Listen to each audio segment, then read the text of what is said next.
अस्सलाम वालेकुम viewers, welcome back to my channel. उम्मीद है आप सब खैरियत से होंगे। अल्लाह ताला आप सबको खुश और आबाद ही रखे, तमाम तकलीफ़ों से दूर रखे।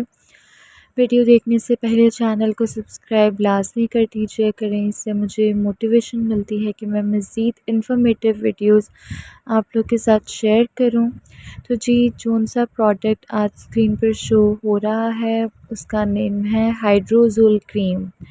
तो बेसिकली ये एक टॉपिकल क्रीम है और मेडिसिन भी आप कह सकते हैं, और इसको फंगल स्किन इन्फेक्शंस के लिए ट्रीट किया जाता है। जितने भी फंगस की वजह से आपकी स्किन में इन्फेक्शन हो गया है, या कोई सोजिश या इन्फ्लेमेशन, आप अगर रेडनेस फ़ील कर रहे हैं अपनी स्किन में, इचीनेस हो गई है, रैशेस बन गए हैं, तो ये हाइड्रोजोल जो है बेस्ट क्रीम है और मैं रेकमेंड करूँगी। अप्लाई आपने इसे टॉपिकली ही करना है और इसके अंदर 2 एक्टिव इंग्रेडिएंट्स ऐड हैं, हाइड्रोकॉर्टिसोन और एक माइल्ड और इसके अंदर माइल्ड कॉर्टिकोस्टेरॉइड ऐड है, जो कि क्या करता है, रिड्यूस करता है स्वेलिंग को, इरिटेशन को। और जो सेकंड इंग्रेडिएंट इसके अंदर ऐड है वो है क्लोट्रीमेज़ोल। ये दोनों इंग्रेडिएंट्स जो हैं कंबाइन होके एक रिएक्शन फॉर्म करते हैं, जिसकी वजह से फंगस जो है वो किल होना स्टार्ट हो जाती है। अगेन मैं इसको बताऊं कि हाइड्रोकॉर्टिसोन ये एक माइल्ड, मतलब एक हल्का सा कह लें, बहुत थोड़ी सी अमाउंट में कॉर्टिकोस्टेरॉइड है। ये क्या करता है, स्वेलिंग और इरिटेशन को ख़त्म करेगा। किसी भी किस्म की सोजिश या रेडनेस या इचिंग या इन्फ्लेमेशन आपको हुई हुई है, ये उसको ख़त्म करेगा। और सेकंड इंग्रेडिएंट, मैंने 2 इंग्रेडिएंट्स की बात की थी, सेकंड इंग्रेडिएंट्स में ऐड है क्लोट्रीमेज़ोल। ये एक एंटी फंगल है, यानी कोई भी आपके स्किन के ऊपर एंटी फंगल एजेंट है, ये उसको टारगेट करता है और मज़ीद आपकी स्किन के ऊपर जो है वो फंजाई की ग्रोथ ना हो, ये उसको ख़त्म करने में हेल्प करता है। तो ये बेसिकली उन कंडीशंस में यूज़ होता है, जैसे आपने अक्सर देखा होगा कि किसी वॉशरूम में अगर आप लोग जाते हैं तो कुछ लोगों को ज़्यादा जल्दी जो है वो चीज़ें अफ़ेक्ट करती हैं। तो कोई गया है, कोई आपने चीज़ पकड़ी है, कहीं किसी भी तरह से कोई जर्म आपकी तरफ आ गया है, वो जो है वो रिंग वॉर्म की शक्ल में उसका सिम्पटम शो होगा। किसी की चीज़ आपने इस्तेमाल कर ली है, कोई कंघी हो गई, कोई भी आप चीज़ कह लें, अ, या कोई ऐसा इन्फेक्टेड पर्सन हो जिससे रिंग वॉर्म्स ऑलरेडी बने हुए हैं, या वो उसने वो वॉशरूम यूज़ किया है जिधर आप लोग जाते हैं, आप भी वहाँ चले गए हैं, तो चांसेस हैं कि आपको भी ये इन्फेक्शन हो जाए। तो उसकी बहुत ज़्यादा इरिटेशन होती है। आप इसको अप्लाई करें, काफ़ी जो है वो डिफ़रेंस नज़र आएगा आपको, और जल्दी ही इसका डिफ़रेंस नज़र आएगा।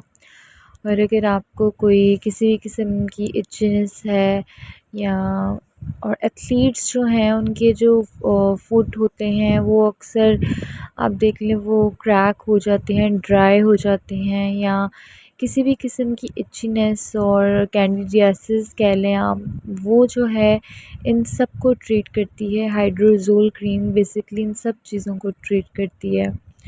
और अगर आपने स्किन को ज़्यादा रब किया हुआ है, क्योंकि देखिए इचीनेस है, ख़ारिश हुई हुई है आपको, तो आप कर रहे हैं, लेकिन ज़्यादा ज़ोर से अगर आप रब कर रहे हैं तो वो एरिया बहुत ज़्यादा अफ़ेक्टेड हो जाता है और रेड भी काफ़ी हो जाता है।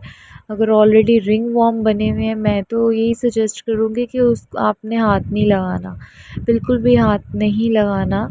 अगर ट्यूब लगानी हो उस वक्त आप बस जो है वो अपना हाथ यूज़ कर सकते हैं, अदरवाइज़ क्योंकि इतनी जर्म्स हैं आपके हैंड्स पे लगकर किसी भी तरह से उस एरिया को और ज़्यादा जो है वो डैमेज कर सकते हैं।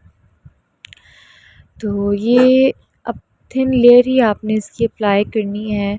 कोशिश करना है कि स्किन को पहले वॉश करें, अच्छी तरह से क्लीन करें, फिर ड्राई करें, टॉवल मत यूज़ करें। कोई उस वक्त अगर आपने कोई क्रीम या ऑइंटमेंट अपनी स्किन के ऊपर, कोई भी, मैं ये नहीं कह रही सिर्फ हाइड्रोजोल, कोई भी ऑइंटमेंट आपने अपनी स्किन के ऊपर अप्लाई करना है तो पहले अपनी स्किन को अच्छी तरह से वॉश क्लीन करें, फिर ड्राई स्किन के ऊपर अप्लाई करें और 2 दफ़ा आप दिन में इसे अप्लाई कर सकते हैं अपनी स्किन में। और मैं आपको बता दूं कि this cream is for external use only. तो मैं यही कहूँगी कि should not be applied to the face और used for extended periods without medical advice. जी, हेल्थ केयर प्रोफेशनल अगर आपको गाइड ना करे, मेडिकली एडवाइस ना करे, एक्सटेंडेड पीरियड मैंने वर्ड बोला है तो उसका ये मतलब है कि प्रोलॉन्ग्ड या लंबे अरसे के लिए आपने बिल्कुल भी इसे यूज़ नहीं करना। क्योंकि जो भी मैं प्रोडक्ट लेकर आई हूँ स्क्रीन पर तो मैंने उस पर काफ़ी रिसर्च की है, उसको उसको स्टडी की है, पढ़ा है, उसके प्रोज़ और कॉन्स यानी उसके फ़वाइद देखे हैं, उसके जो हैं वो डिसएडवांटेजेस आप कह लें वो देखे हैं कि किस किस तरह से वो प्रोडक्ट आपकी स्किन को जो है वो साइड इफ़ेक्ट दे सकता है या क्या क्या आप करें तो उसका जो है वो बैड रिएक्शन आएगा। तो यही है कि एक्सटेंडेड पीरियड्स के लिए बिल्कुल भी रेकमेंडेड नहीं है और आंखों से तो बचा के रखें, बच्चों की पहुंच से दूर रखें क्योंकि बच्चों का पता नहीं होता कब कोई क्या चीज़ पकड़ लें और मुंह में डाल लें। तो avoid contact with the eyes और ऐसा करें कि आपने ये करना है कि जब आप इसे अप्लाई कर रहे हैं तो उस पे आपने टॉवल नहीं यूज़ करना। टॉवल और भी अगर आपका अपना भी है तो वो आपने नहीं यूज़ करना। कोशिश करें कि टिश्यू पेपर ही आप यूज़ करें।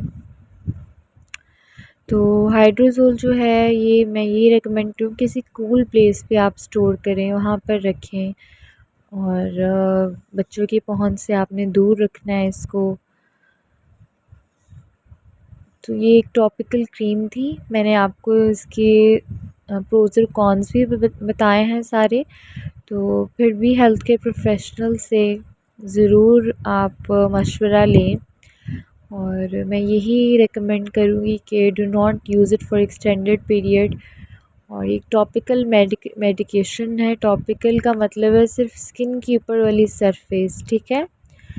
फंगल इन्फेक्शन, वायरल मैंने नहीं बोला। और फंगल जो स्किन इन्फेक्शन है वायरल होने के भी चांसेस हो सकते हैं, वो उस सूरत में कि अगर आपको रिंग वॉर्म इन्फेक्शन हुआ हुआ है तो ये जो है वैसे भी हो सकता है। लेकिन ये है कि अगर आप किसी की चीज़ें ज़्यादा यूज़ कर रहे हैं या क्योंकि जर्म्स तो देखिए हर जगह है, हवा में भी जर्म्स है, हर जगह है। ये आपकी बॉडी की इम्यून सिस्टम पे डिपेंड करता है कि वो किस तरह उस जर्म को फ़ाइट करता है। अब हम हर जर्म से नहीं बच सकते, कोई ना कोई जर्म हमारी स्किन के ऊपर रह ही जाता है। हवा में जर्म है, हर जगह जर्म्स हैं अगर हम देखने को आएँ तो। ये कि अपने हैंड्स जो है अच्छे से कोई हैंड वॉश से क्लीन करें और टॉवल्स जो हैं वो बदलते रहें, वॉश करके न्यू टॉवल यूज़ करें, एक ही टॉवल मत रखें, मैं यही गाइड करूँगी आप लोगों को। और हाइड्रोकॉर्टिसोन के बारे में मैंने रिकमेंडेशन दी थी, ये माइल्ड कॉर्टिकोस्टेरॉइड है, इसके अंदर स्टेरॉइड ऐड है लेकिन वो कॉर्टिकोस्टेरॉइड है, वो भी जो है वो स्वेलिंग और इरिटेशन को ख़त्म करने में जो है वो मददगार साबित होता है। और क्लोट्रीमेज़ोल की मैंने बात की थी तो मैंने कहा था वो एंटी फंगल एजेंट है जो कि टारगेट करता है आपकी फंजाई की ग्रोथ को। देखिए फंजाई अगर ज़्यादा उसकी ग्रोथ हो गई है तो वो एरिया बहुत ज़्यादा अफेक्ट हो जाएगा, काफ़ी ज़्यादा टाइम लेगा हील होने में। तो अगर आप जो है वो डिटेक्ट कर लिया आपने कि या डॉक्टर ने आपको ये रेकमेंड किया है तो मैं भी आपको ये गाइड करूँगी यूज़ करें। It's good but prolong time के लिए आपने बिल्कुल भी यूज़ नहीं करना, एक्सटेंडेड पीरियड ऑफ टाइम के लिए। तो थिन लेयर मैंने आपको जैसे कि बताया थिन लेयर अप्लाई करनी है, 2 टाइम्स डेली यूज़ कर सकते हैं। Thank you so much for watching.